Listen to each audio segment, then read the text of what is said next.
Hello everyone, welcome to Computer Science E76. I am Dan Armendariz, and today we're going to continue talking about Android. And in fact, you might recall from last week that we started talking about how we can do some simple layouts, and we didn't get very far in the layouts, but just realized that there's a couple of different ways that we can specify the layout on an activity in an Android application. There's two primary ways to do this. The first one is to do it programmatically, which means that we can generate a bunch of views and insert them programmatically into the activity using some Java code. Alternatively, we can create our layout in XML. And there's actually a pretty good one-to-one relationship between the properties that you can set in XML and the same properties that you can set in Java as well. In fact, a lot of the names match almost exactly. The one exception is actually, or one of the major exceptions is actually shown on the screen right now. This set text method that you can see, which applies to an object, text view object rather, allows you to set the text for this set view or for this text view object. Whereas if you were to specify this same property in XML, you would use the text attribute instead of the set text. But otherwise, a lot of these same things can actually be set using both XML or Java. Like this layout width or layout height, just as an example, you could also set using a similarly named property in Java as well. And so we actually showed a couple of examples that use this. One of them was something like this, which was just the first example that we did. And this was just instantiating a text view and putting some text into that text view and then telling the activity the view that we want to use for it. And so hopefully this was relatively straightforward. Now, most of the time though, unless you really know that you're going to be generating your layout dynamically, it's probably best to create it in XML. So that way you can separate your content and your programming from the layout and design of your application. So that was the point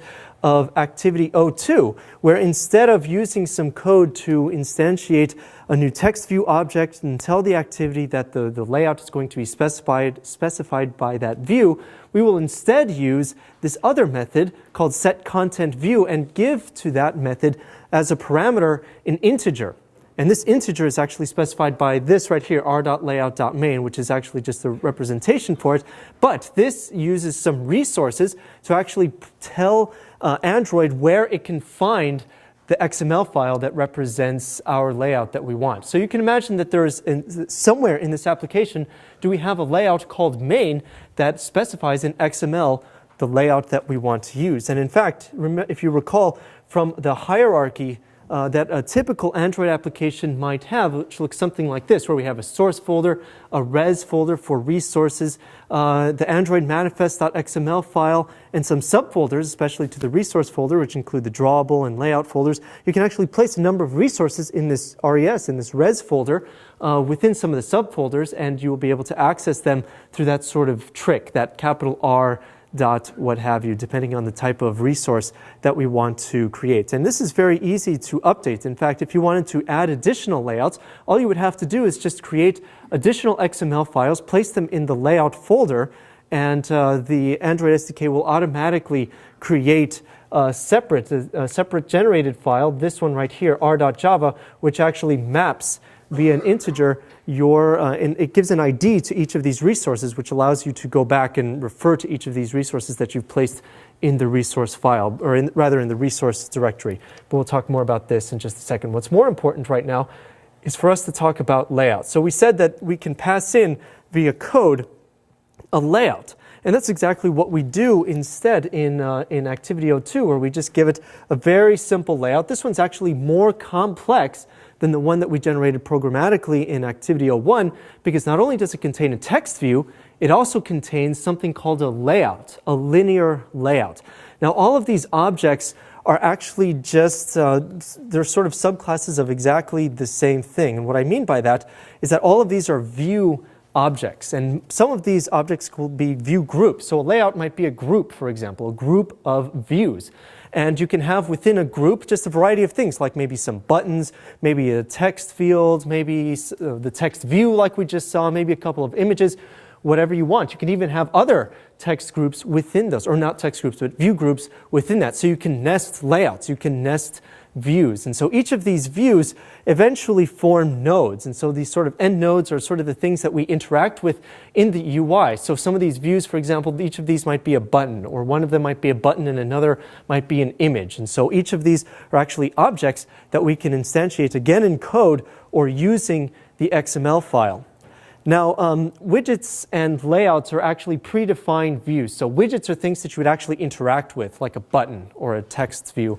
Whereas a layout is exactly what it sounds like. It's a view group that's designed to provide some layout for a variety of widgets that you might have, or other view groups within it. And so what we really want to do then is to create, using XML, a layout and put within it a variety of views so that we can create sort of a more complex program.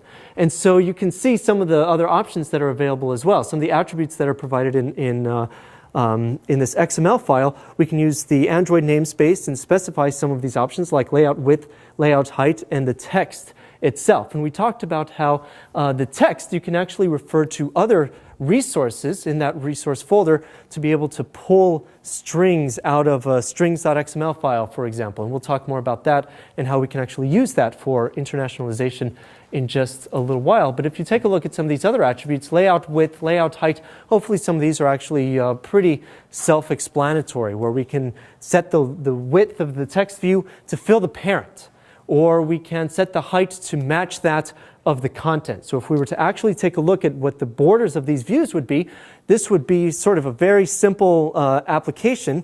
And so first, if we look at what this would look like just running on a device, it's this, just very simple, it's this. But if we could see the borders of each of these views, we would see that there would be a border around hello from activity 2, activity 02, that would be as tall as the text and as wide as the device itself, because the linear layout was also, it also was meant to fill the parent in both width and height.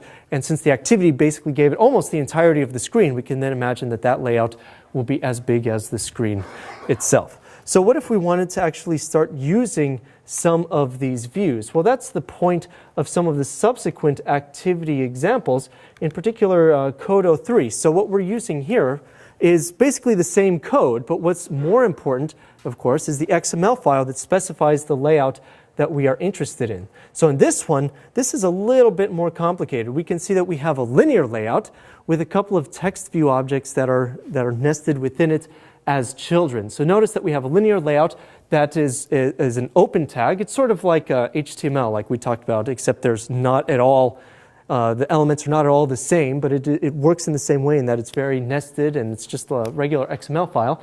So we have as children to this linear layout element a variety of text views. So all these text views then are children to this linear layout, and each of these have their own properties. So we can see that we have a couple of things here like text available in each of these text views, where we increment basically just a counter. Now this is just meant to be, again, another very basic example, but to show you some of the other things that we can do. We can change some of the attributes to not only change the size of the text, but also the font color as well. And we can see that through some of these, like this second text view right here has a change in text size to 14 point, whereas the first one is 16 points. So we imagine that the text in the first one is going to be much larger than the text in the second one.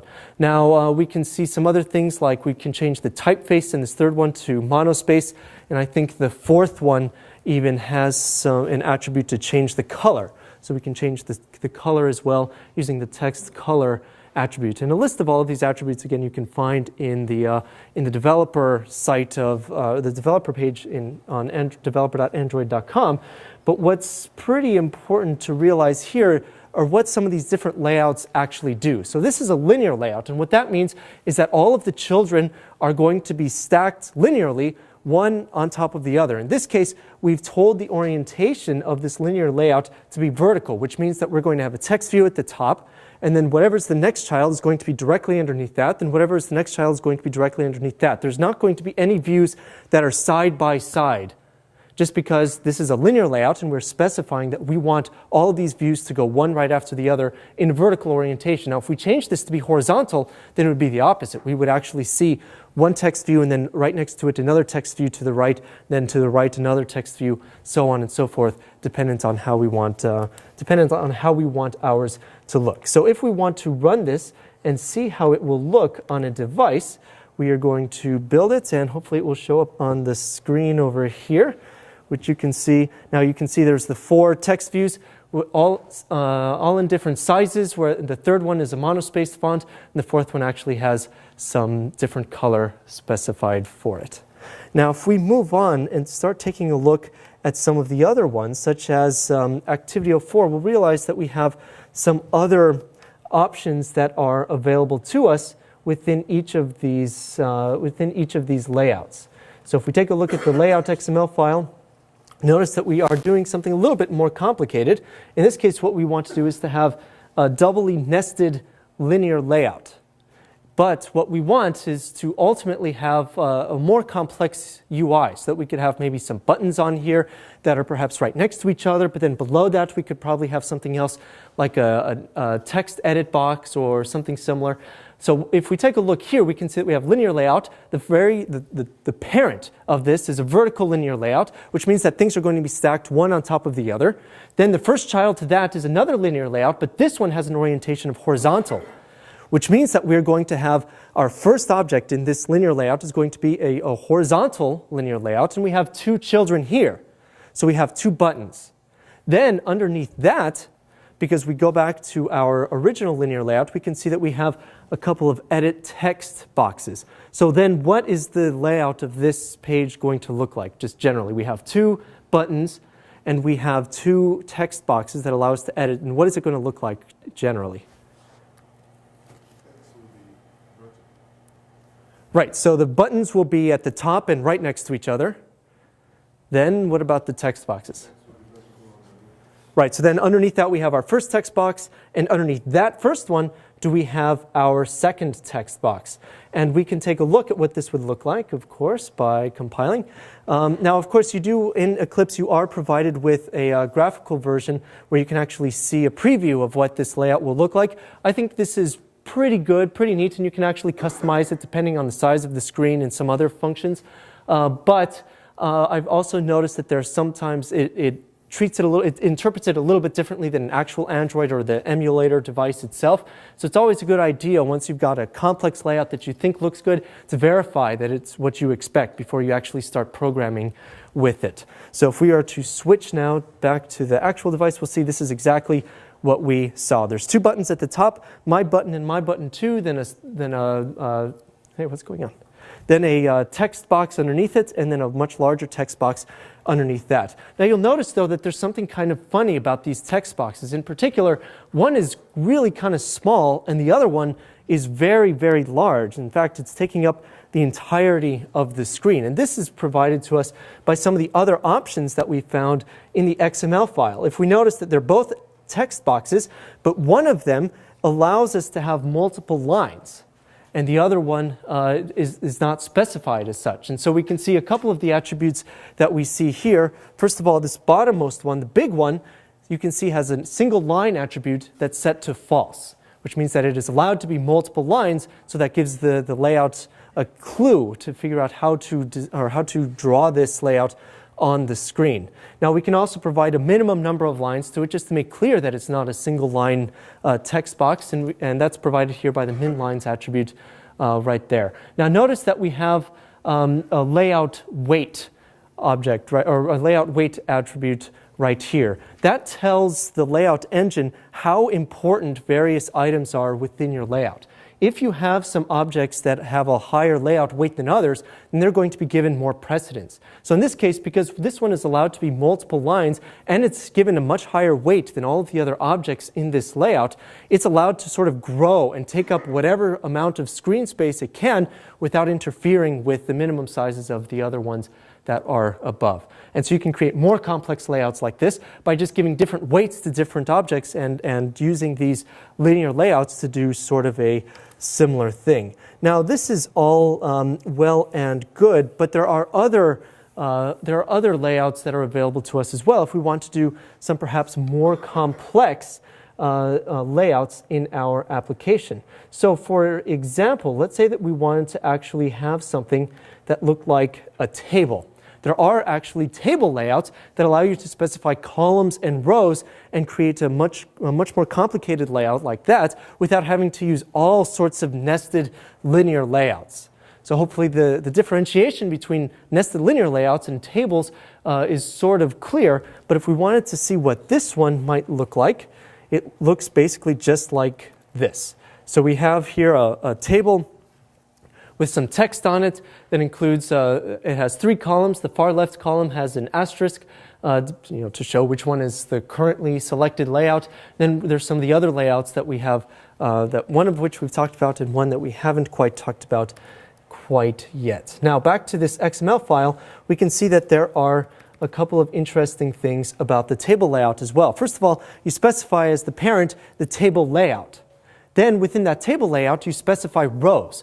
So just by using this table row, you indicate that this is one row and all of the child objects within it are the columns that make up that row. So we can see here, okay, there's one row and then there's 2 text views within it, and each of those was given some text. So linear layout and then a description that we saw on the right side of that. Now, of course, padding is sort of similar to what you would see in sort of the HTML, CSS world, where you can pad the outside of this object a little bit to give it some space from the objects around it.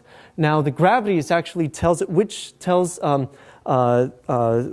Android how to behave in terms of its content, that view's content. So in this case, the right gravity here applies to the text within this text view object. So just by giving it a gravity of right, are we saying that we want to right align the text as we can see in the layout here. So that's how we were able to right align this text here. Now, moving on to some of the other rows, we can see that we have now in this table row a 3rd column and the 2 other text views. So hopefully this is sort of self-explanatory from here on out with the remainder of this text view. Now, one of the other layouts that I think is interesting is the relative layout. And I think you'll find that you might use this one fairly often. And I'm just going to sort of get this started on the device so that you can see what it looks like in just a moment. But what this one does is it allows you to specify relative to each other where the children of this layout should be placed. So for example, you might put a text view somewhere and then you want to place some buttons directly underneath it. You can specify via attributes where each of these buttons would go. So we have a relative layout then as the parent to all of these objects. You can see that we have a couple of things here. We have a text view that specifies so this is just an example that we might use if we wanted to enter a student's name, for example, into an application. So we have then a text view that allows us to say what this edit text box is going to provide to us, or what you should enter into that box. And specifically, we are going to say in the text view that this is the name of the student. Then to the right of that, do we want to have, or rather underneath that, do we want to have an edit text box that allows us to enter then the name of the student via the keyboard. Then below that, do we want to have 2 buttons that can either accept or cancel our selection. So to see what this actually looks like on a device is here. So we can see at the very top of the activity, we can see that text view that says name of student. Then underneath that is the text or the edit text box that allows us to do some text input. And then below that, do we have 2 buttons that are adjacent to each other, one that allows us to cancel and the other that allows us to accept this choice. Now, how does this actually work? Well, realize that we have to do a couple of things. First of all, to each of these objects in the relative layout, we have to provide an ID to it. This is going to be useful not only for the layout, but also when we start interacting with these objects, these layout objects programmatically. We need to be able to contact each of these by some ID that they might have associated with them. So we can see that the text view already has an ID using this ID attribute, and we use this sort of thing that we talked about last week, this @ symbol plus ID / my label. And this is a special symbol that Android will understand. It will actually parse this with that @ sign. It will parse this string and try to figure out what you are trying to say. So in this case, with the @ sign, you're saying, okay, I want to actually do something with this string. It's not actually a string that it should take literally, but in fact, I should try to interpret what this string means. The plus means that I want to add, and then of course the ID is hopefully self-explanatory. So I want to add a new ID whose name is my label. Now, once that's generated, once this is actually running on the device, then there's going to be an ID associated with this text view, and the label for this ID is going to be my label. And we'll be able to reference that at a later point when we're actually interacting with these objects programmatically. Now, notice that we're giving, in a similar way, we're giving IDs to the edit text box and the 2 buttons as well. And we're just naming them very, very simply. They do, of course, technically have to be unique, but technically they only have to be unique within the portion of the tree that you are searching. Generally, you're going to be searching in the entire ID tree, so it's generally a good idea to make sure that all of your IDs are actually unique, just to make that clear. Now, if we have this ID, number students, realize that we can now reference that ID in this edit text ID, not only programmatically, but also in in subsequent objects as well. Yes? I'm curious about the uniqueness if I have an accept button on in a different activity, in a different layout. Does that have to have a different name, or is it just within the view? So if I have an accept button within a different activity, does it have to have a different name, or is it just within the view? So again, it depends where you are searching for IDs. Generally, when you are looking for IDs, the context, I believe, is within the activity itself. So all of these would be unique to this activity. Now, it is possible, of course, to search for IDs outside of it, or no, it actually might be by namespace. So I think it then, let's see.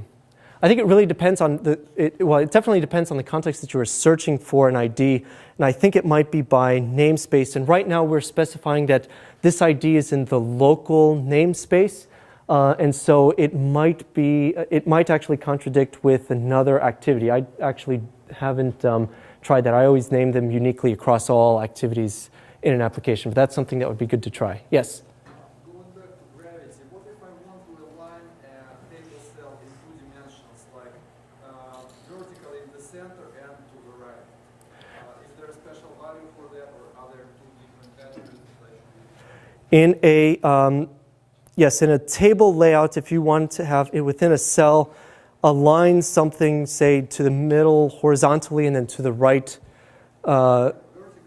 Okay, so align it centered and then to the right. Yes, it's possible to specify that with attributes, but it might be something different than gravity. I recommend looking at the specifics for the table layout to find out how that might actually be possible. But it is possible to specify that amount of precision for positioning the text. Okay, now we can actually reference all of these IDs at a later point in time, not only programmatically, but also in the XML file as well. In fact, you'll notice that this edit text specifies already its placement relative to the initial text view. We can see that in this attribute right here, the layout below. Now notice that in this layout below, we're actually saying to the layout engine that what we want to do is place this edit text object below, in terms of layout, below this object right here that has this ID.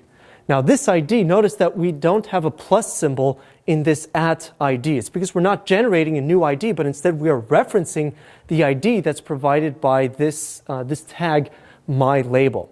So it would not work if we had just done, if we had removed the @ID and the slash. If we had just done this, then it would just consider this to be a raw string. It wouldn't interpret this information. So again, this @ sign is important for us to look up the ID called myLabel. Now similarly, let's say that we want to move these buttons underneath this edit text box. And in fact, all of this is read, this XML file is read linearly, which means that all references to IDs must already be created prior to your using them. So this would not work if I had done @ID myLabel and then the myLabel ID was actually below the edit text. You would actually get an error from the XML file. This is not going to work out because it must be created before you can do this. So for this reason, you can imagine that it might be difficult to do some things from the bottom up, but this allows you to at least do a relative layout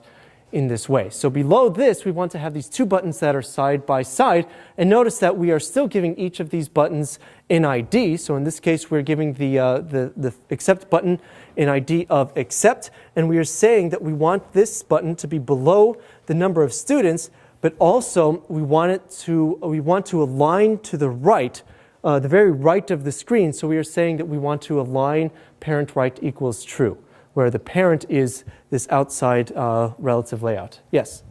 The orientation for this layout were horizontal instead of vertical. Would below still be the identifier that things move to the right, or would we use a different? If the layout were horizontal rather than vertical. So there's no, in a relative layout, there's no concept of sort of horizontal and vertical like there was in linear layout. So what we are doing, when we specify that something should be below it, it's going to be actually below it on the screen. It's not going to be relative to some specifier like vertical or horizontal, just because that doesn't make sense for the relative layout. That attribute made sense for the linear layout, but not for this one, because we have precision elsewhere through these other attributes by specifying where in the layout do we want each of these IDs to appear, or each of these objects to appear. So that sort of nullifies that whole idea of orientation. That was important, again, for linear, but probably not so necessary here. Now, next to that accept button, do we want to have the cancel button? So notice that we have a couple of things. First, we want to say that the button should be to the left of the accept button, so that's exactly what we specify, and also that the top of the button should align with the top of the button that it's next to. So we can specify both horizontally and vertically where each of these objects should be placed. Yes? If you didn't do the alignment on the cancel button, where would it be in relation to the button? Which alignment? Do you mean the align top? Align, yes, top. So if we removed the align top and we took a look at it, it would actually, because we haven't specified in a vertical sense where that object should be, it's going to put it at the top. So generally, for each of these objects, we need to tell not only horizontally but vertically where each of these objects should be placed. So we said to the left of the accept button, so it placed it to the left of that, and notice that there was a little bit of a space between the accept and cancel button. That's because we put some padding to the left of the accept button just to give it a little bit of space between the two buttons, just to make it sort of friendlier for fingers. And had we not done that, of course, they would be squished together, but then the cancel button would be right to the left, or I should say that differently, directly to the left of the accept button. And had I not specified vertically where it should be, then it will go to the very top as well.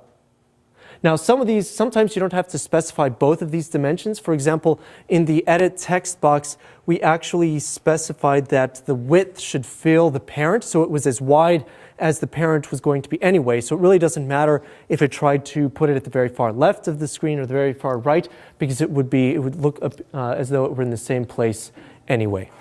Yes? Does it automatically adjust for portrait and landscape? I'm sorry? Does it automatically adjust for portrait and landscape? Does it automatically adjust for portrait and landscape? Yes, this layout will actually automatically adjust for it, just because then it knows, and that's one of the nice things about the relative layout, is that even if the screen were to be turned on its side, for example, and so it were wider than it was tall, what will happen is that the name of the student, it will still be the same linear layout, except what will be different is that the text edits box will be much wider to fill the remainder of the screen, and the cancel and accept buttons would still be on the far right side, but they would just feel perhaps a little bit farther just because of their placement on the screen. They would just be farther off to the right. But yes, using relative layout, that's one of the advantages to it, is that it then is a lot easier to modify based on different size screens, and also for different orientations of the phone itself. Any other questions? Yeah?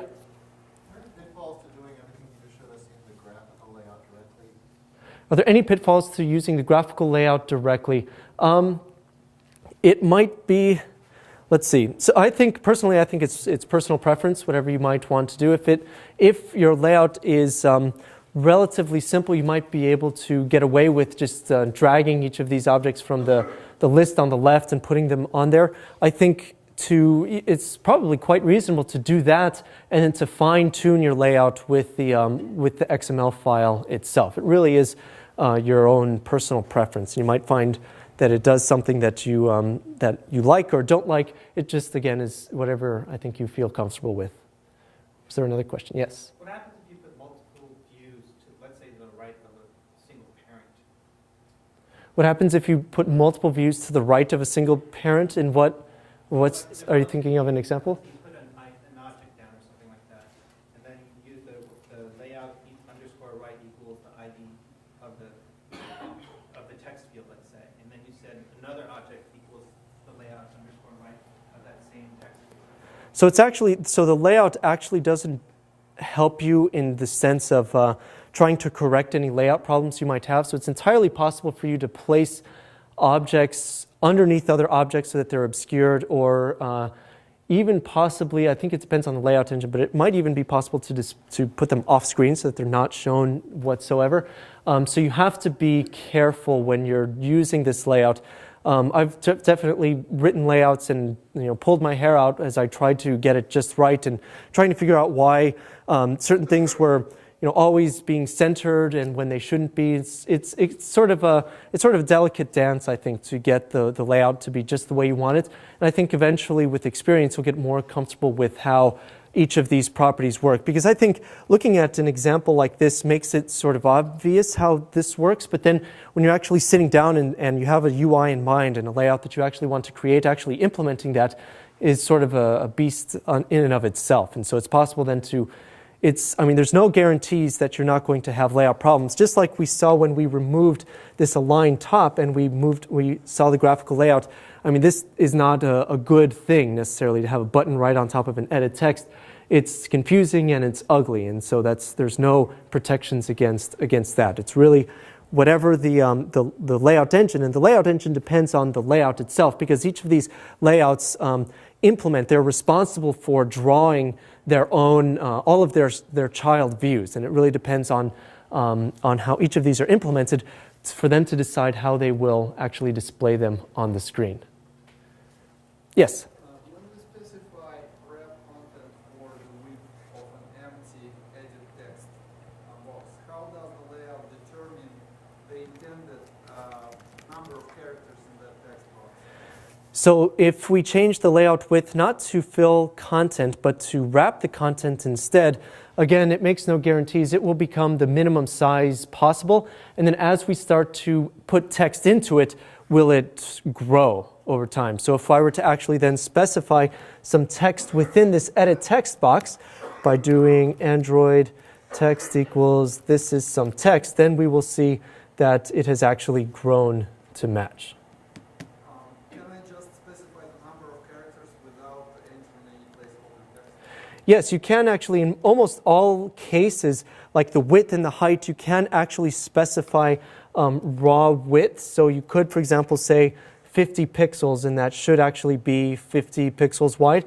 The problem with doing this is that you're then hard coding in the size of the edit text, and it may look great on the emulated device or whatever device you're testing it on, but as soon as you use another device that changes screen size or resolution or any number of factors, then it's probably not going to be sized very well. They do have other units as well, what's it called? I think DP, that actually depend on the size of the pixels on the device itself. And you can then specify, perhaps with a little bit more resolution, the size of the apparent size that it should actually be shown on the screen. And so this is generally better than using pixels. And almost always where you see that people recommend that you do not use pixels or sort of the absolute specifications for any of these attributes, just because you might get into trouble with the layout on different devices. But doing something like this, where you can actually modify, or where you can specify that the unit should be based on the size of the screen, is generally a bit more kosher. Okay, now we're starting to get to a pretty interesting layouts, I think. And specifically, we now have some text box on here. And man, I've messed this up pretty well. We have a text box on here, and we have a couple of buttons. But if we were to actually look at this on the device and I tried to use this thing, I mean, these buttons, they're not doing anything. I can still type text in here, but if I click accept or if I click cancel, nothing happens. So there's something that we have to do now to interact with each of these devices. Now that we know how to lay out our UI on the screen, we have to do something to be able to interact with each of these views programmatically.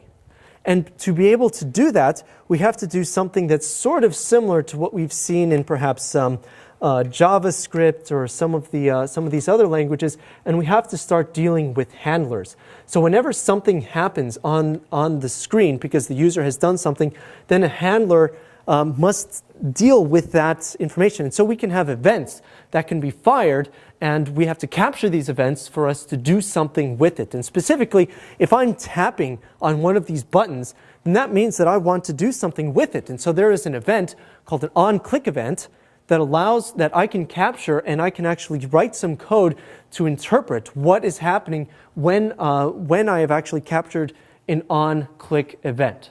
So that is the purpose of the next activity, activity 07. And if we take a look at what's going on, this is exactly the same layout that we just saw before. So it has the name of the student, the edit text box, the two buttons, and we actually now want to do something with all of these buttons and with this edit text box that we have. So the very first thing we're going to do, of course, is in the start of our activity lifecycle on create, we have to set the view. We have to set the content view of our activity so that all of this stuff is then rendered and displayed on the screen. That's the first thing. And generally, this is almost always the first two lines of code that you're going to use in your onCreate method. The exception, super.onCreate always has to be the first thing, but if you are generating your view programmatically, then perhaps you won't have set content view as the second thing, but generally these are going to be the first two things that we'll see in almost all of the subsequent applications.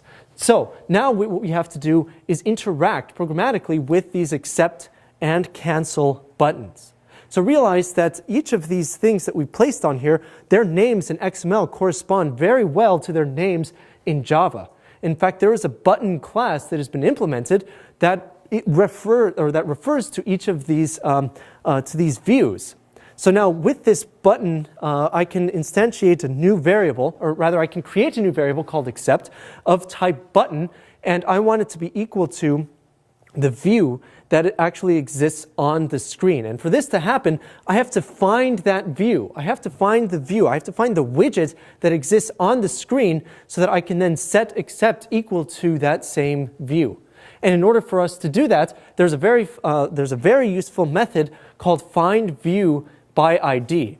And again, because we've added those IDs to the XML file, it's then interpreted and added to that generated r.java file, we can then refer to that same ID through this same method that we've done for some of the strings that we saw before. So r.id.accept is the same integer ID that refers to this very same button. So finding the view by ID will then return the view object that is found at that particular ID. Now, this is just a view. We have to cast it now to a button so that we can actually then get all of the methods and properties associated with the button view, the button subclass of the view that like we can see here. Okay, so now a button, one of the methods that a button actually has is to set the on-click listener so that when that button is clicked, there's some function that gets fired to perform some action.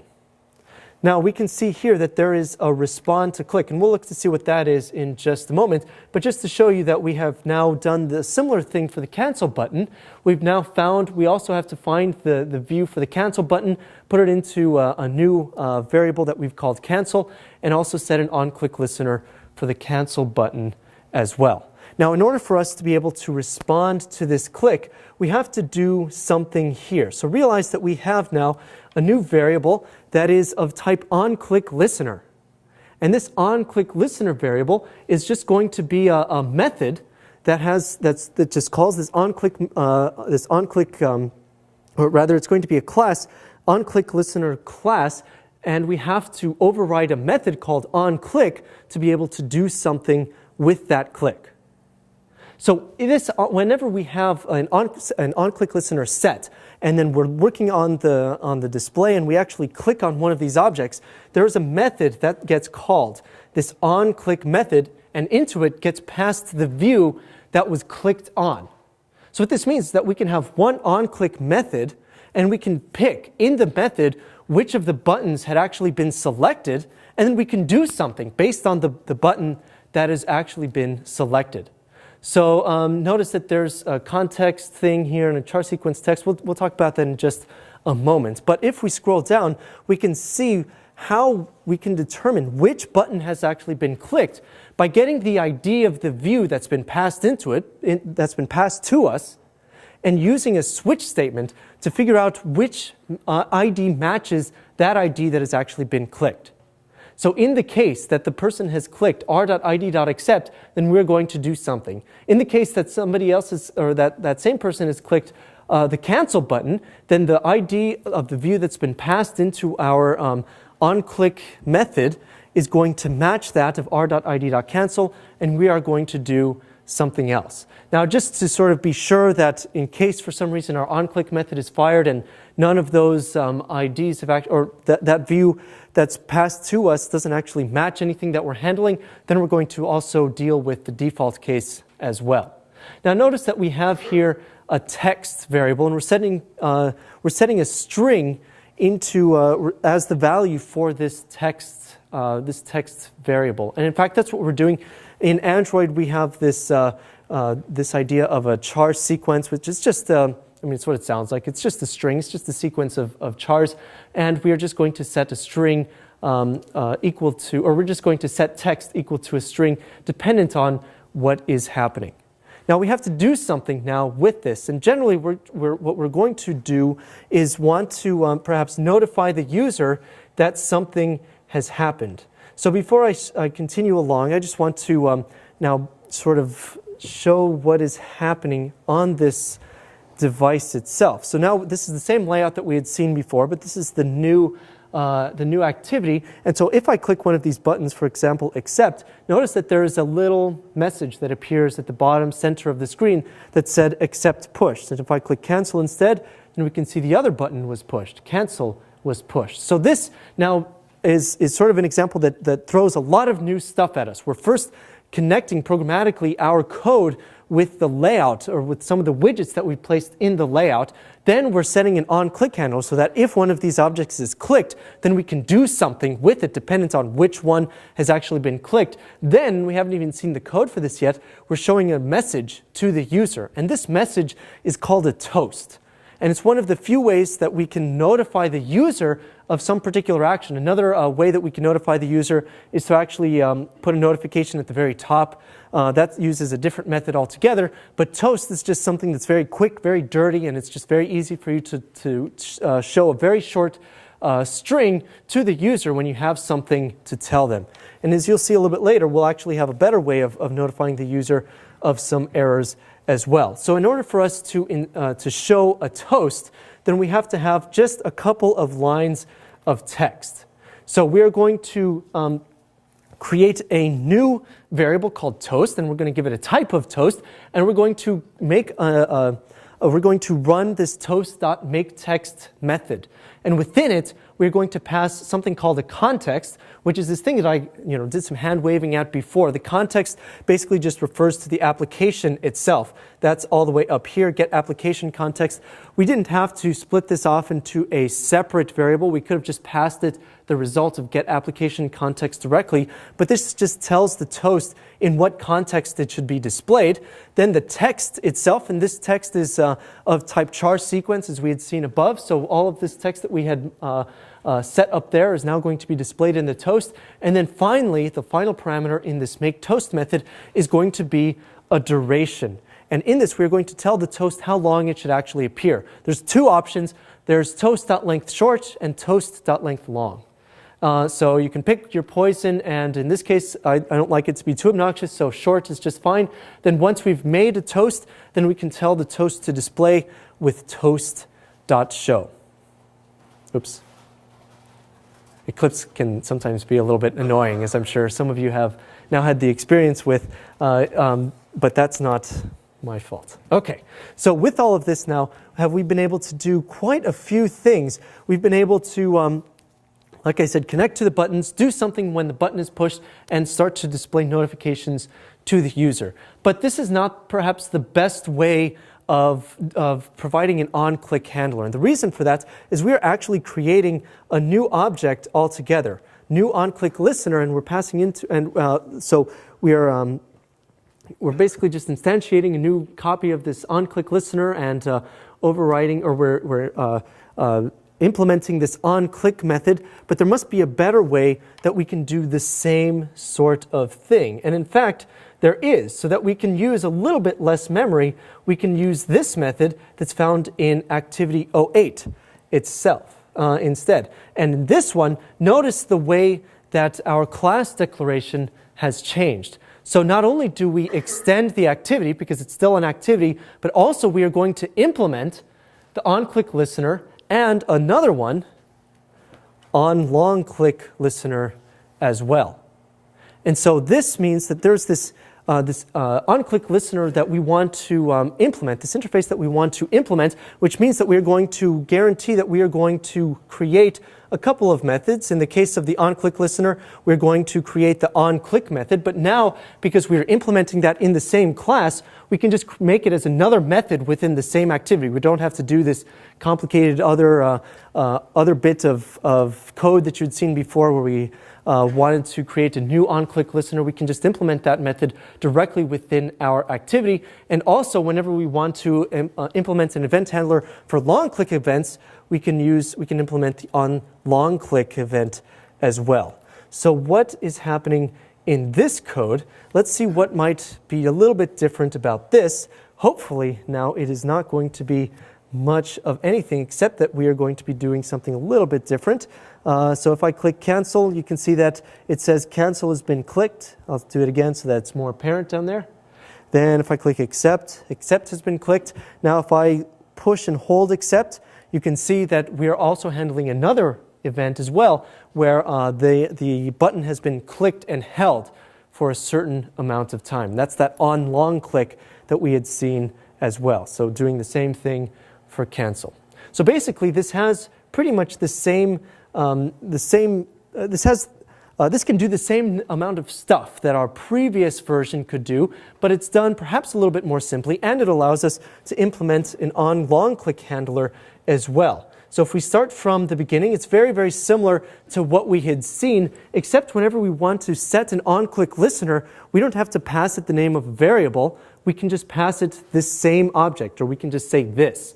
So this class is going to be responsible for handling this event, this on-click event. Same thing for the on-long-click listener. We have to also specify a handler for an on-long-click event, and we can do that with this the appropriately named method setOnLongClick listener as well.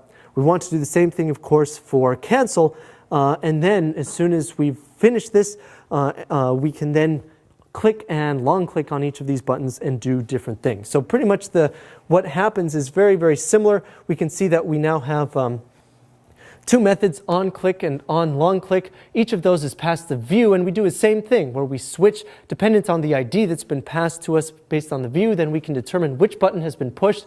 We can set our char sequence equal to one of two things, and then we can actually display the message. So in this case, I've just moved the toast to a separate method just so that it's a little bit easier to display a message to the user just by calling a show message method and passing into it as parameter a char sequence text field.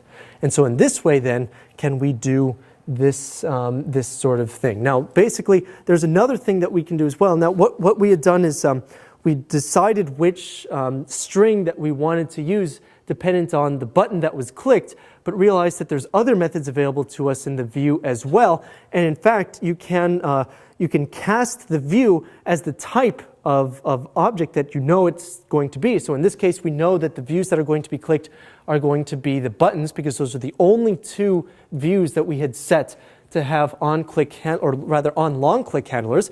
And so we can then cast the object to be a button, and then from that we have access then to all of the buttons methods as well, and we can see that the button has a method called getText, which just represents the text that was available to us on the button itself. And so we can then use the show message this way. So this is just a different way of implementing pretty much the same thing.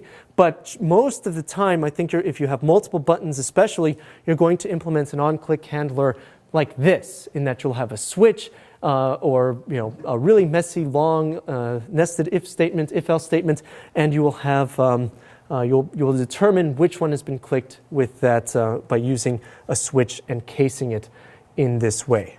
Now, I had mentioned before that there's probably a different way that we can provide some information to a user besides a toast. The toast is useful, but it's sort of like an analog of the alert box in the Android world. You don't want to use it too much. It's good for some things. It's good for short messages that should notify the user about something quickly and be done and out of the way, but it's not very good for long-term messages. It's not very good when you need to query the user and you have to actually ask them a question and provide some boxes like OK or cancel. That's something that we might have be better implemented using a dialog box.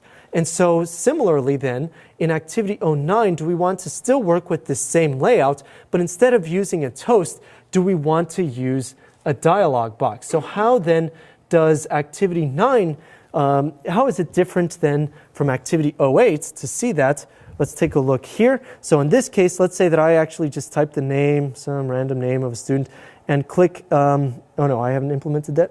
That must be the next one. Oh no, wait, is this still Activity 08? It is. Uh-oh, that's the problem here. Reinstallation. Okay, so I've actually had this running before, and rather than just delete it, I will just rerun it here. Okay, so here if I click accept, we can see now that we are provided with a different notification. Whoops, just kidding. I can see that, but you can't. Okay, so here we can see that we have a different notification altogether that actually tells us what text has been typed in the edit box. So just to see what I did, I typed in some text into the edit box above, and I clicked accept. Then we can see that I've entered this text here. Now notice what happens to the view or to the activity in the background. It's gone dark. And in fact, this dialog that appears on top, it captures all of the buttons and all of the pushing that I do on the screen and all of the button mashing that I might do from registering through the activity underneath. Now this is actually sort of an activity that appears, it is still part of our activity, but it appears on top of our activity and soaks up all of this stuff so that I cannot interact with the activity that is visible underneath. Now you'll notice that this toast that we had seen before, it doesn't allow us to really do anything interesting. Now we can actually do something interesting. We can actually tell the user what they've entered, but also if we want to click cancel, then we can see that another dialog box appears altogether asking me if I want to cancel. If I hit no, then what happens is I go back to my application, but if I hit yes, then the activity is closed, or rather the task itself has been closed as well. So going back to it, let's see then what is different about this code. Notice that we have a bunch of stuff up here. There's some stuff here, and we'll talk about again what this is in just a little bit. Of course, we have to implement an on-click listener in our class declaration up top so that we'll be able to do something when each of these buttons are pushed. So now it's basically the same thing in the onCreate method that you had seen, in that we want to set the view, we want to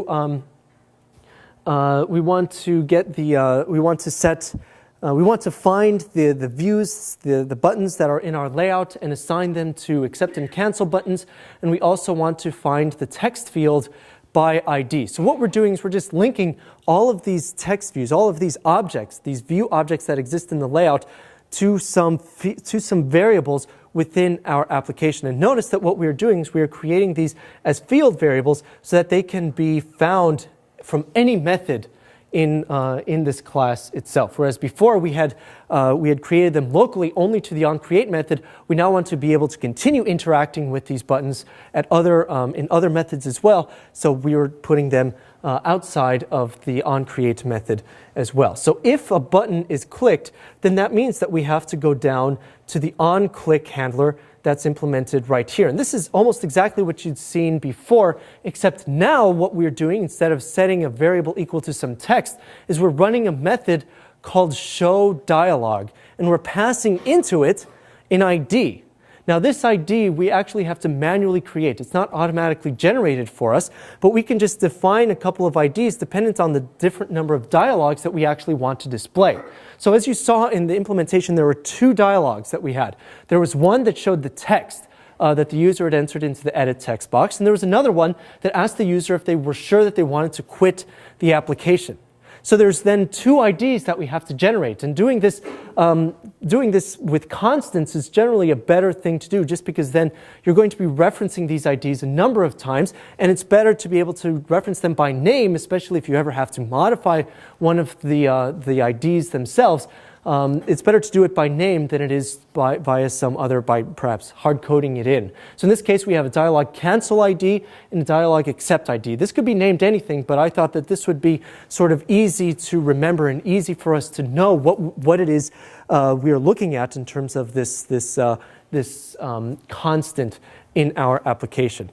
So what this method showDialog is, this is not a method that we implement. This is a method that exists in the activity, and it tells the activity that we want to show a dialog.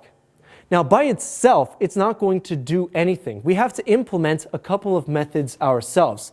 And one of those methods is called onCreateDialog, as you can see up here. Now, when we have created this method, known as onCreateDialog, the basic chain that happens is that what we're going to do in this dialog is what we're going to do in this method is actually create a dialog object. We're going to build a dialog object that's going to include the number of buttons, what each of those buttons should do, what the text is going to be in this dialog, all of these sorts of properties that are associated with the dialog box.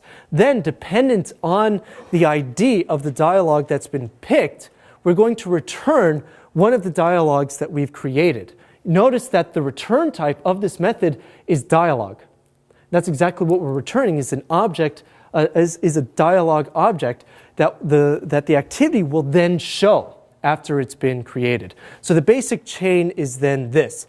Once a button has been clicked, we go to our onClick handler and we decide, dependent on the view that's been picked, we want to show a dialog, but we have to decide which one based on the view, or rather than of the ID that has been clicked on screen. So we want to show the dialog of the accept ID, for example. So showDialog accept ID, we pass into it the integer of the dialog that we want to display. This method does some stuff, but one of the first things that it does is to call our method onCreateDialog, and our method is then again responsible for creating the dialog associated with that ID, including all the buttons, all the text, all that stuff, returns that back to the method that called it, and then that method will then show the dialog on the screen. So how does this work? Well, in order for us to create a dialog, we're going to have to return some dialog to it. So we're going to create a variable called dialog that is of type alert dialog. And at first, it's not going to be anything. It's just going to be set equal to null. But eventually, we're going to want to return this dialog object, just because that is what we are tasked to do in this method. Now, in order for us to create a dialog, we have to create another variable that is of type alertDialog.builder. This builder class will actually allow us to create the dialog. Eventually, after we've done creating it using this builder class, we will then create the dialog from that, put that built dialog into our dialog variable, and then return that to the user, or not to the user, but to the calling method that will then display the dialog for us. Now notice again that we have two IDs. We have either the dialog accept ID or the dialog cancel ID. And different dialogs are built dependent on the ID that has been selected. So again, we're going to use this trick of having a switch and picking which ID has been selected just using this method here. So with the switch ID, we will decide which one we want to do. In the case of the cancel ID, we're going to start building a dialog. And we can do that using the builder variable that we had just done. And there's a few methods, and again, there's a whole list of methods that you can find in the development page, but some of the most important ones, I think, are this. So set message, that's sort of the most important one. That's the text that's going to be displayed in the dialog box itself. And in this case, this is the text that we had seen before. Are you sure you want to cancel? And within this dialog, we now want to have two buttons. We want to have a yes button, that yes, we are sure we want to cancel, and a no button. So that's the next two things that are found here. Now notice that this method, this builder.setMessage method, actually returns the same type, this alert dialog.builder type. So this means that we can chain a variety of these methods together. That's why you see .setMessage and then .set positive button, and then down here .set negative button. We can just change, or rather we can chain all of these methods together while we build our dialog. So we want to do the set positive dialog button to yes. So that's then from there we have to have an on-click listener for that button, because it is of course a button. And the way that we can finish, or the way that we can close an application, is just to use this .finish, just tell the activity that we want it to finish. Now the other one is no, and what that means is that we want the dialog to actually disappear altogether. So then we will tell the dialog, notice that one of the variables that's passed to us in the on-click method in this dialog interface on-click listener is the dialog itself. We can tell the dialog to just close and be done with it. Now similarly, can we do something for the accept button, where we build the accept button as well? You've entered the text, and then we reference the text from that view object. Set cancelable means, that back button that exists on Android buttons. If that's set equal to false, then you can't push that back button to dismiss the dialog box. If it's normally it's set to true, which means you can dismiss it with that. Set neutral button, that's neither affirmative nor bad, and you can just do something with it. In this case, we are just closing it. Now, in either case, we have to then build the dialog from our. We have to then create the dialog from our builder object, and then when we're done, we will return the dialog that we have created. Did I see a question? Yeah. What is that ID? You have there an integer that is equal to the ID that you never use it. This the ID, which ID? On click. Dialog, then integer ID. Int ID, because in order for us to implement the on-click method, one of them is this parameter int ID. We just have to define that. This is the method that we have to, these are the parameters that we have to define in order for us to implement the on-click method, even if we don't use any of them. Okay, let's take a 5-minute break, and when we come back, we'll keep talking about fun stuff.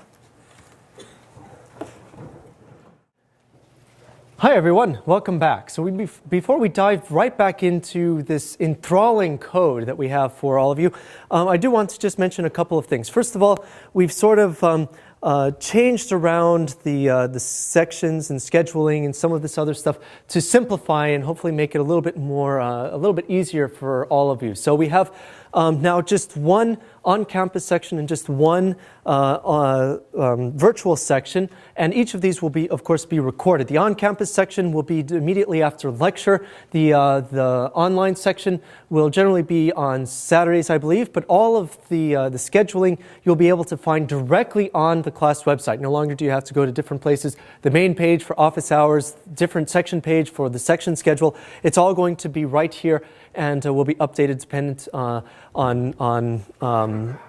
whatever is up to date. And I think, correct me if I'm wrong, I think we're getting rid of labs altogether, and in place of that, we are now going to have lots and lots of office hours the week that a project is due. So not this week, right? Or do we have some office hours this week? We did a lot of these changes, so forgive me with my memory here. But I think in a couple of weeks' time, when the Android Staff's Choice project will be due, we will have quite a few office hours available for everybody, not only in person, but online also. Not online also. So it's section available online and office hours on campus for all of these things. And in addition, we will of course have walkthroughs for each of the staff's choice projects. So the first walkthrough for NPuzzle, which is going to be released very soon, David? Very soon, probably. He just has to post that the PDF is already online. The walkthrough for that will be on Thursday. And to give you an idea of what you can expect for this project, so this project is going to be quite a bit of fun. You're going to implement in Android a native game called NPuzzle, which is very similar to, I mean, it goes by a variety of names. Game of 15, Mystic Squares, Mystic Tiles, or something like that.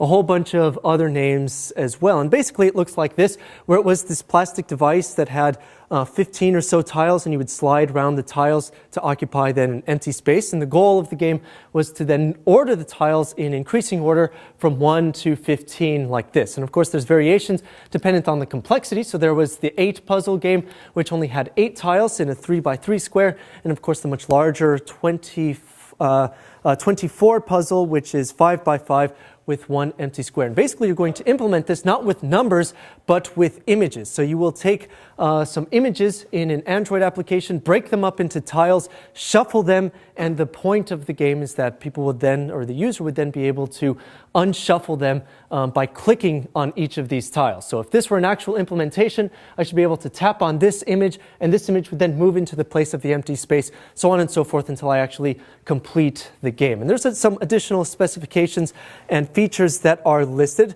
Now, one of the things that's going to be particularly interesting is that when you shuffle it, you can't just pseudo-randomly shuffle all of the numbers or all of the tiles, because half of the configurations are going to be unsolvable, actually. So what's generally easiest is to order them in reverse order. So for example, if we have in this game of 15, instead of going from 1 to 15, we would go from 15 to 1. But there's an additional little trick in that if the width of the puzzle or the height is even, or put another way, if the number of tiles is odd, so in this case we can see we have an odd number of tiles here, you can't have 3, 2, 1 at the very end, you have to have 3, 1, 2, otherwise it's one of those unsolvable configurations. Now, in the other case that you have an 8 puzzle, which has an even number of pieces, or a 24 puzzle, which again has an even number of pieces, you can actually go ahead and reverse order that from 24 down to 1 or 8 down to 1. And I know I'm going kind of fast. All of this stuff is found in the PDF. I'm just sort of going over the idea of this project overall. Now, some of the things that you'll be asked to implement are different difficulty levels. For example, easy, medium, and hard. Easy, and they correspond to each of these squares here, where you'll just take an image, break it apart into however n many pieces is required dependent on the difficulty level, and display that to the user. You'll have 3 different activities that you'll have to implement. The first one is basically just an image picker, where they're provided with a list of images, and the user selects which image they want to use as the puzzle solution. And then in the second, that will load the second activity, which will then allow the user to play the game itself. And then the third and final activity will appear when the user has successfully completed the puzzle, and that activity will congratulate the user and tell them how many moves it took them to complete the puzzle. And there's one sort of neat additional thing that your implementation will have to do, and that is to remember state. So if the application is shut down, for example, it should remember the state so that the next time that application is open, it will come back to the state of the tiles that it was in before, with the same image, so on and so forth. And this will be, I think, a fun way for you to really get your feet wet with the Android application. Now, in order for us, though, to really dive into this, we have to talk about some things that we haven't yet gotten to, but we are going to very, very soon, I hope. Hopefully today, cross fingers, things like opening up new activities, opening up a menu, doing some other stuff like that we are going to get to very soon. Now, something that I want to mention about grading. Grading of the first project is supposed to be done by next week, so hopefully you will receive feedback by the middle to the end of next week on project 1.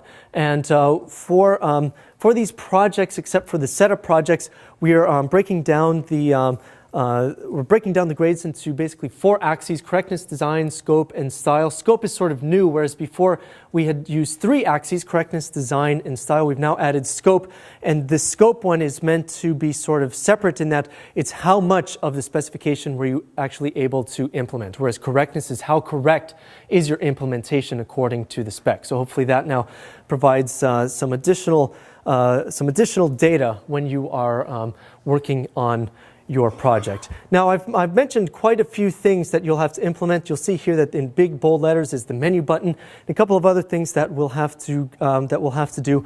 And in order for us to start talking about all of that, we of course have to go back to all of this source code. Now, if you happen to be sitting either at home or here in the lecture hall and watching me blab about all of this stuff, note that we have just posted all of the source code, Activity 03 through Intense 08. We may not get through all of this code today, but we're going to get through as much of it as we can. You can go to the course website, download it, import it into Eclipse, and follow along if you want to.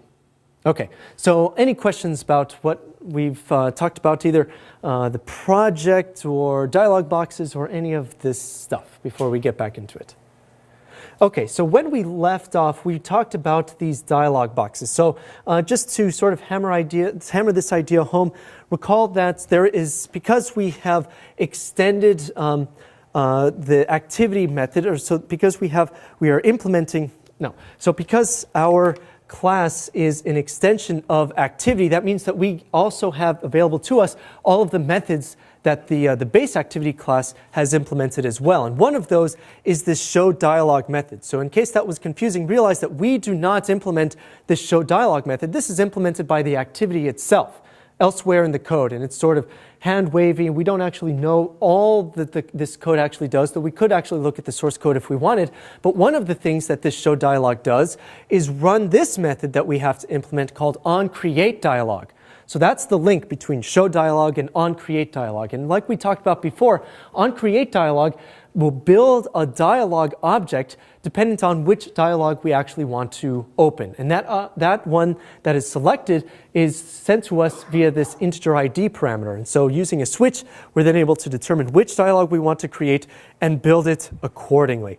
Now, all of these, realize that when we create dialog, in order to sort of conserve memory and CPU cycles, the activity will actually preserve that dialog associated with that ID. It's not actually going to be changed. So the first time this onCreateDialog, the first time that onCreateDialog is run for that ID will also be the only time that onCreateDialog is run for that ID. So this is problematic for this dialog that we had just shown a minute ago that shows us the text that we had entered into this edit text box. Because the very first time that I run this, it will show us whatever text we've entered, but if I change that text, it's actually going to show the same message, because the reason for that is that that dialog has already been created and is not going to be modified. It's not going to be recreated, because that show dialog method is not going to call again our onCreateDialog method. Now, if we actually want to have a dialog that changes every time that it is called, then we have to implement another method altogether called onPrepareDialog. Now, onPrepareDialog is called every single time that the system is going to open a dialog. So this is useful for us to implement when we actually want to change the text in the dialog itself. So in the case that we are opening a dialog that references that accept ID, and because that's the one that will have the text that changes every so often, that cancel one isn't going to change very much, if at all. It's that text, are you sure you want to cancel, with the yes and no buttons. That's it. We're done with that. We don't want to modify or change that, so we're not going to modify it. But if that ID is equal to the dialog accept ID, then what we want to do is set the message. We want to change the message, and in order for us to do that, we have to cast the dialog, because we're only sent this dialog. We have to cast it as an alert dialog, which then gives us access to this set message method. And with that, we can then run this. We can then pass it this same parameter. You've entered the text, and then pass it the text that was available in that text edit box, and that will be appropriately updated. Now, there is something that I do want to mention about this method. This method, as it's shown in this code, is actually technically deprecated in the API. Now, the reason that I'm not using the newer one is that the newer one adds an additional parameter, args, using, I think, a bundle type. And that is useful for a variety of things, but it's not backwards compatible with older versions. And in fact, when I was writing this code, it took me a little while to figure out why, when I had an additional parameter, according to the API, to have this bundle args like this, why this was working on the device, on my actual physical device, and not on the emulator. And as it turns out, the emulator was running a slightly older version of the Android OS, and it didn't understand the method. It didn't understand the newer method, and so it didn't give me an error. It didn't do anything like that. It just assumed that that method had not been implemented. This older, now deprecated method, which looks like this, looks like that it looked like to the OS that it had not been implemented, so it didn't run it. So it took a little while to figure out why the dialog box was being updated on the device and not on the emulator itself. So be mindful of that. If you are creating an application that's meant to be targeted for an older version, and you see in the API that you're using a deprecated version of the function, you may have to support not only the deprecated version, but also the newer version as well for backwards compatibility and also forwards compatibility. It just depends on the context there. And that's just sort of something that I think you should watch out for. Now, there's one more layout in all of this stuff that I think is going to be useful for us to talk about, and that is found in Activity 10. And what this one is going to be, this is sort of directly related to the activity that you're going to have to create for this project, for this NPuzzle project. And what this will do is to create a list activity, and that list will be populated dynamically by a number of options in an array. So just to see what this is going to look like, I'm going to compile and run it. No, I don't want to save code 9 because I made some silly changes. So I'm going to compile it and run it. And on the other device, are we going to see this right here?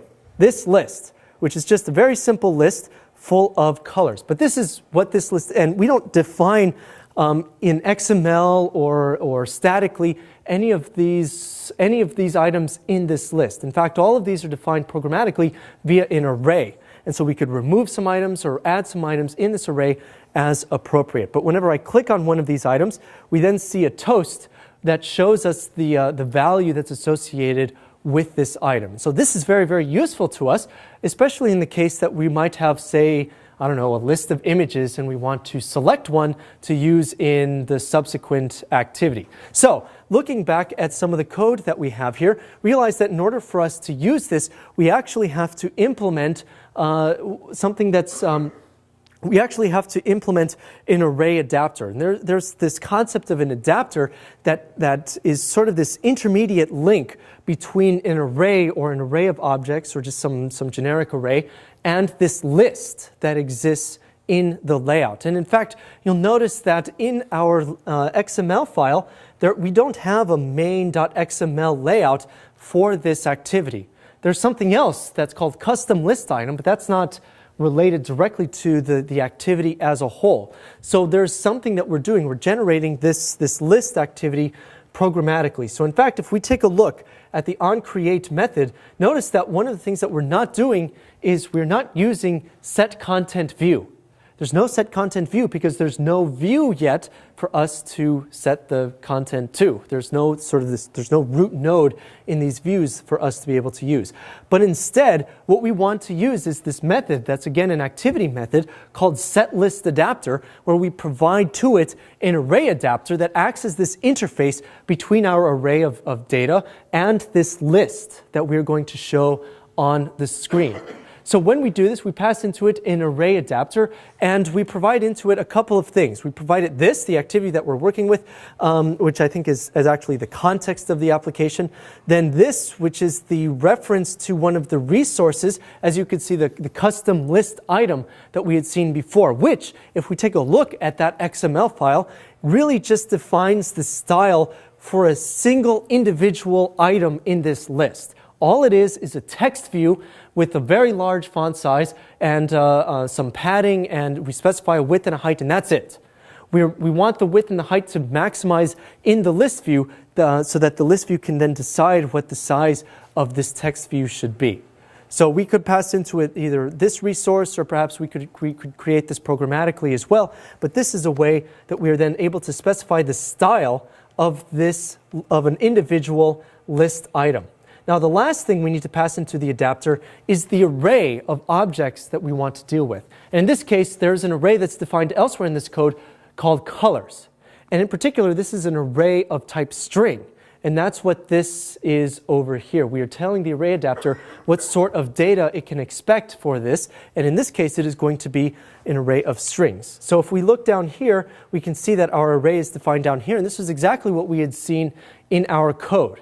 And had I wanted to modify this, I could actually add an additional color as well, like clear or something like that. And the next time that I run this code, we should then see that in the application as well. So hopefully now here what we will see in the phone is now we have this new object clear. So we just added a new array item, and it appears now in our UI. But using an array adapter is actually pretty useful for us. And realize that when we implement this, one of the things that we have to implement also, if we want to do something with one of these items, is we have to also implement the on-item-click listener. So whereas before we had implemented only on-click listeners, this is a separate interface that allows us to interact with an item, a single individual item in the list itself. And so this necessitates a different method that we can see down here that is called on-item-click, like you can see right here. And to it, we get past a variety of things, including an adapter view, the view that has been selected itself, the position, the ID, so on and so forth. We can actually cast then the view to the text view and retrieve the text that has been passed, or that exists within that view, and display it on the screen using, again, a toast that we had seen elsewhere. Yes? I don't really understand why you wouldn't just have a main.xml file and have the list in there and use the set content view. Is it just not done like that? Or? So why wouldn't we, okay, so that's a good question. Why wouldn't we just have a list that's defined in main.xml and just use set content view? Well, this is sort of a simplistic example in that we have sort of predefined the array here. But what if we wanted to create this array programmatically? Because, for example, we have a list of images that we want to be able to reference, and so we want to build that list at runtime and then show that list. We can't predefine that list in the XML file. We have to be able to modify it at runtime. And using this array adapter allows us to create a list view and put into it all of these items that we've created into an array and interact with each. So it gives us some additional power that hard coding all of this data into an XML file would not provide to us. And in fact, what you will see when we start getting a little bit more sophisticated and we start talking about intents, when we start looking at intents 08, this, I think hopefully this array adapter, its use will be a little bit more apparent because we are actually using this a little bit more as it's intended to be used in this example at a later point in time. But for now, just realize that this sort of thing exists and it's useful for us in certain cases. Yes?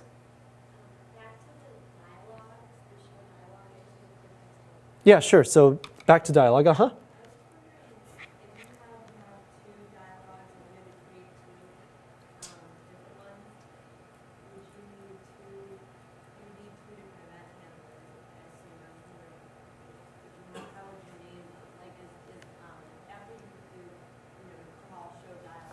Uh-huh.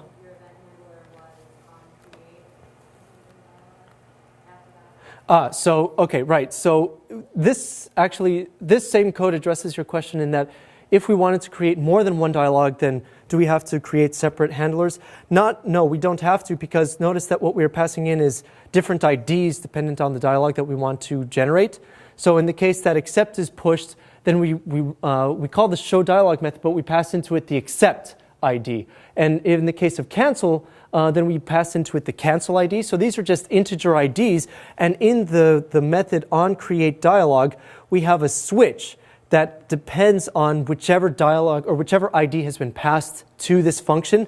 So you'll notice that the parameter that's passed into it is this integer ID. So we get to pick, based on that, if the ID that's passed to us matches this dialog cancel ID, then that's the dialog that we're going to build. If it's the other one, then we'll build the accept ID instead, or the accept dialog instead. But so that still means you can just always only have one uncreate dialog. Right, so you would only have one onCreate dialog, right? You wouldn't have separate ones. Yeah, you couldn't have two onCreate dialogs because they would have to be exactly the same in terms of the parameters they accept and the name itself. And that's you can't have two methods that are exactly the same like that. Yes? For these dialog ID constants, can we just use arbitrary integer values? Can we just choose these values ourselves, or are there any constraints on them imposed by the system? Are there any constraints posed on the system by using these IDs? And in fact, no, you can use any integers you want. I just defined these to be very simple. The cancel ID is equal to 0 and the accept ID is equal to 1. But I could have made these any acceptable value for an integer, and I don't think that it would reject any of them. It should just pass it to each of the subsequent methods. Any other questions? Okay. So now, we've seen a lot of stuff today. Layouts.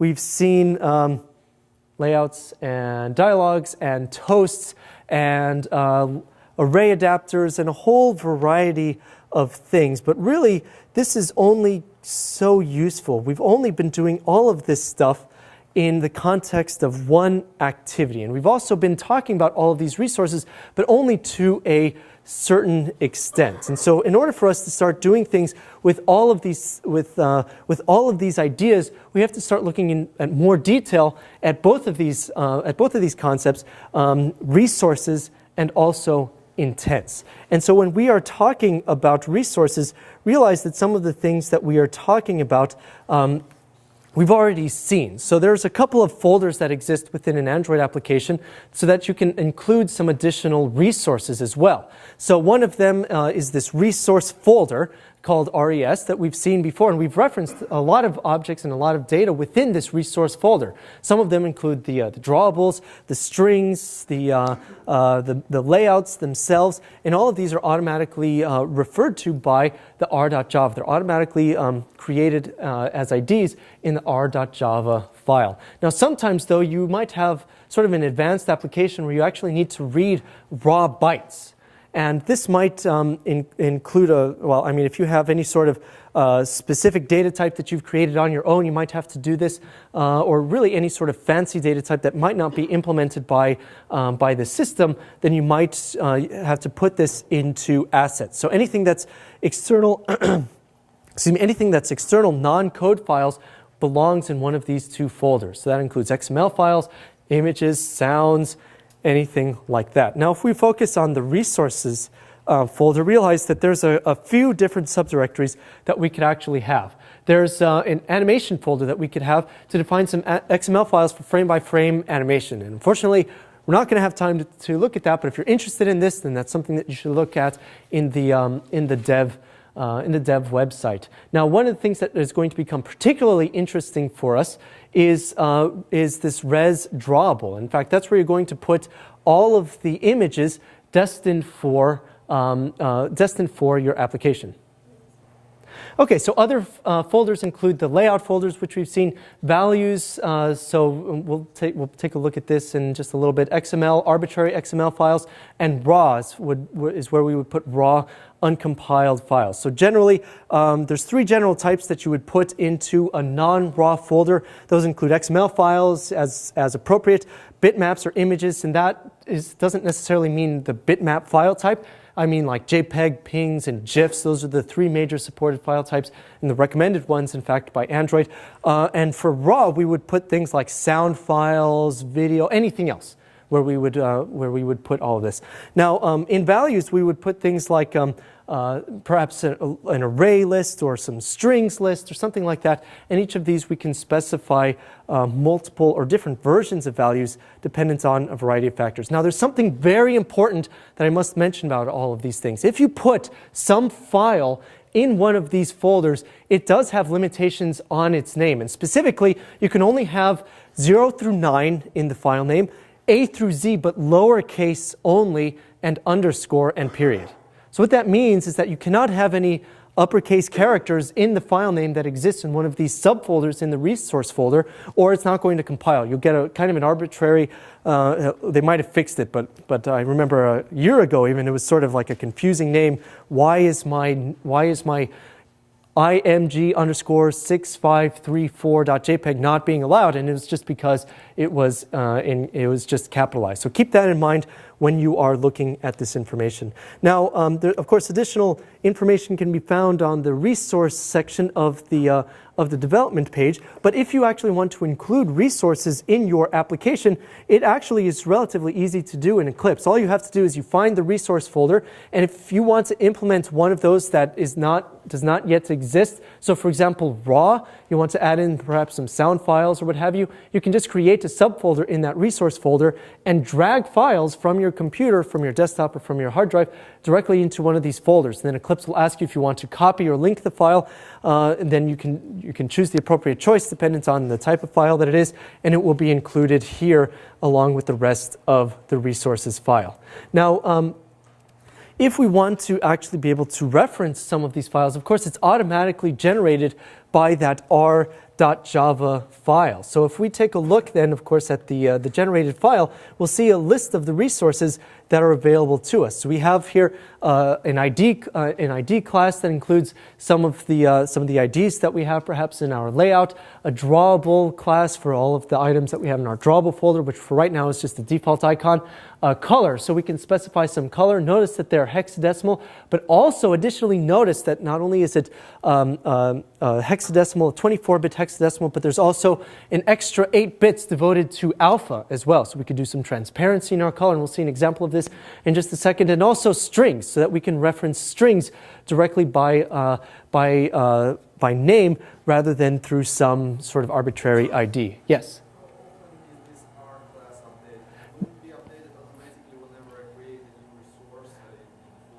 Yes, every time you modify one of the files in the resource folder, this R file will be updated accordingly. So it happens very quickly, and at the very least it will happen at compile time, so everything is ready at runtime for your application. Now, something that's important to realize here also is if we take a look at one of these XML files, for example, the strings file, we've perhaps seen a very simple version of this already, where we had a variety of strings defined within this XML file, and we give it an ID and also the string itself that should be represented by that ID. But notice that there's a couple of gotchas that can happen in a strings XML file. In particular, an apostrophe will cause the XML parser to go sort of awry. So you have to be careful to escape apostrophes either by using a backslash or by putting your string in double quotes so that your apostrophe is then not interpreted as a raw apostrophe. So this commented out portion of the XML file, you'll see some things that are actually invalid. So you'll see right here, this won't work right here. This will actually cause an error during compile, and also you cannot use sort of HTML entities like you would see here, just because that ampersand will cause some problems as well in this XML file. Now, if we wanted to do something with all of these strings, I mean, you've sort of seen what this code looks like already, but we can reference each of these strings even within the layout, in the layout itself, just by using that ampersand symbol and the type of data it is. So in the case that we have a text view right here, we can see that we have an @string/hello2, so that we can actually change in this strings.xml file, we can update the string that's used in this text view rather than having to look in our layout itself. So again, we are separating our layout from our content by using this sort of resources. Now, moving on just a little bit, realize that we can also use colors that I had mentioned before, but there's also an additional byte at the end so that we can define some transparency as well. I'll have to defer to the documentation if you have some additional questions on that. Now, moving on, of course, this sort of brings up the obvious question of, okay, well now you have some values in a strings.xml file. Does this mean that you can have multiple strings.xml files dependent on the language of the device, so that you could do some localization? In fact, that's exactly the point of having this idea, and you can do this by using some attributes after the name of these specified folders. So in this case, we have a values-en folder, which represents an English version of the strings, and values-es for Spanish versions of the string.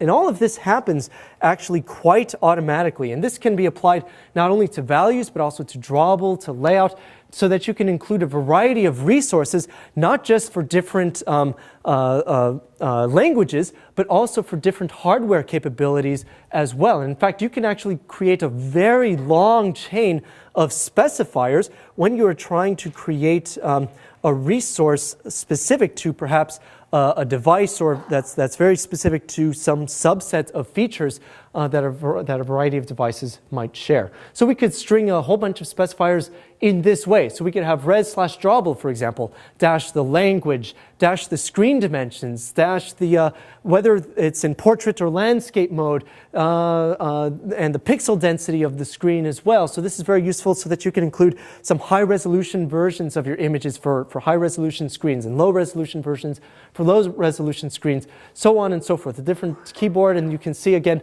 a whole list of this stuff is provided also on the dev site. But basically, how it decides which one to use is sort of it's not that complicated. It just goes from left to right in terms of importance. So, for example, language is the first most important thing that exists. So if there is a -en and a -es folder, for example, and one device is running English language and another device is running Spanish language, then it will pick the correct one dependent on that language. Now, if, for example, you make a very specific set of specifiers and a device that's running doesn't seem to match it, but it's the closest one, it will still use that dependent on this sort of priority order. But again, I'm going to have to do a little bit of hand waving just because there's a lot of specificity that you can apply here, and there's a lot of ways that you would be able to localize some folder, some resource folder for a specific device. Did I see a question? Yes. You mentioned that capital K is not being part of the name. Right.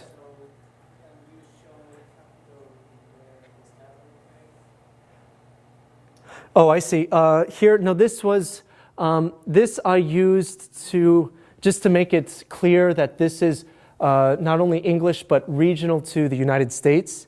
So that's just to make it a little bit more clear rather than en-rus, which could be perhaps confused with another language entirely or something else altogether.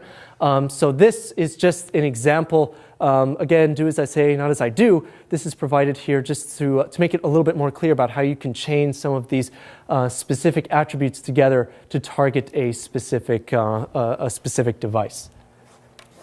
Okay, but if we have this as an example, this is actually picked automatically by the device. So if I want to see what this looks like, realize that I have run this application on the device right here. And right now, we've gone back to basics. This is very simple, just a very simple text view. We can see that we have a hello world text that's available here. And notice additionally that it is named, that it has a specific name in the starter right here. So CS76 lecture Intense 02 as well. But if I were to change the language of this device, language and keyboard, from English United States to Spanish United States, then go back, notice that the device is now in Spanish, and most everything has been updated to reflect the new language, except some of these actually don't support now another language. And in fact, we will see that happens in a variety of these applications as well, where some of these have reverted, in fact, back to English just because of the strings that they have in their strings.xml file. But if I run this application again, let's see. So I come back here and I want to run it. we should see, hopefully, that the text, even though I have not changed anything, the text has been changed to reflect the new language that exists. So localization is very easy, just based on specifying the folder that you want to contain your strings.xml file. And just to hammer this idea home, here's the English version of the strings.xml file, and there is the Spanish version of it as well, as you can see here. And so each of these would then, whichever language the device happens to be in at the time, that is the one that will be used for this for the device itself. Any questions on this? Okay. Oh, yes.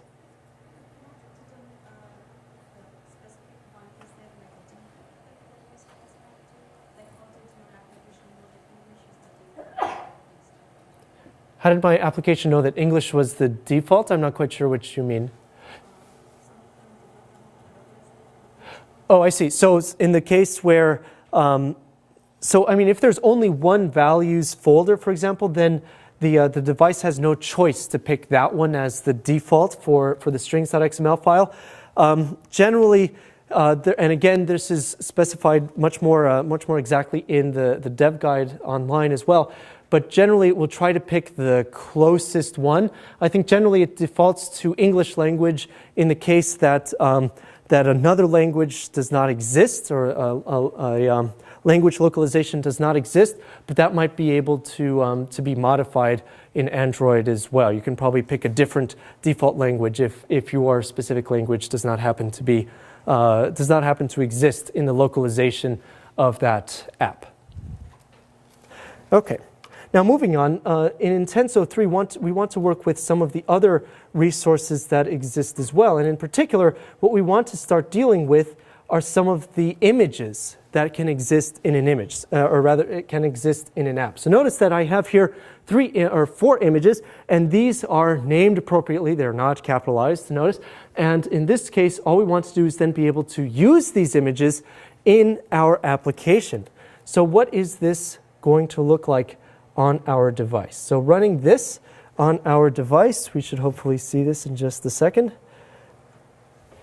We can see here that there is an image shown on the screen, and the document camera thinks it's out of focus, which it actually kind of is. So here, what is going on with this code? Well, in order for us to reference an image, notice that all we have to do is just pull an image from the resource, that same R resource file that's been generated for us, and set an image view equal to, or to use that image resource that exists. So in this case, this is just a very basic layout. We just have a very simple image view that exists in our layout, and within it we have to connect to it programmatically. But from that, there is a method in the image view type that allows us to set the image to a resource, and we can then specify the resource, or the integer that exists in that file, r.java, that was generated for us. And again, this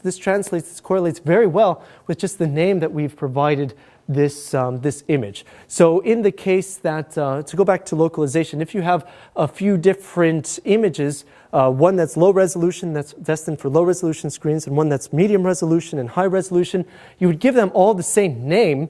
You would just put them in the different folders. And then that way, whenever Android wants to use the appropriate version of that, dependent on the selection for that device, then all you have to do, you don't have to do anything different in your code. You will just automatically pick the same name from the appropriate resource folder, so that you can just continue working without having to deal with localizations.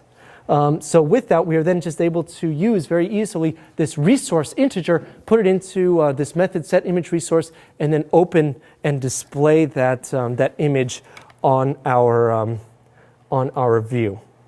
Now for the next one, this is sort of fun as well. What if we want to start working with sound as well? Well, there exists this class called a media player, and in this media player, we'll be able to run some sound. So we have here another application that is starting to build up in how interesting it is. Here's another image that we've loaded into the resources folder, and there is a button that's right here, and it's occurring to me right now that this is going to be altogether too quiet, but I'm going to try playing it anyway. So if I click vroom vroom, wait, is it? I think it's on vibrate even. Okay, I'm going to make this loud.